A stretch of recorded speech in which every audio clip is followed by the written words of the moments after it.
অসুবিধার উপায় বার করতে। আর তুমি কি করলে?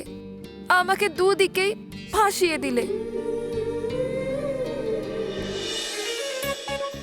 আমাকে তো নিজে খুব জ্ঞান দিয়ে গেছিল, নিজেকে তো খুব ভালো সাজিয়েছিলে। আমি জানি বিদেশে যে মানুষরা পড়ে তারা এরকমই হয়।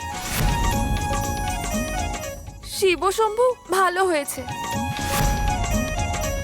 এরকম ছেলের সাথে আমার বিয়ে ঠিক হয়নি।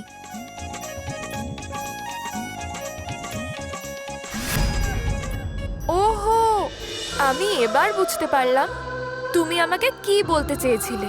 এটাই না, মা যার সাথে আমার বিয়ে ঠিক করেছে সে আমার জন্য ভালো। আমি জানি তুমি যাই বলো আমার ভালোর জন্য বলো, তুমি যেটা করবে সেটাও আমার জন্য ভালো। আমি ওর কথা শুনে বিয়ের জন্য না করে দিচ্ছিলাম।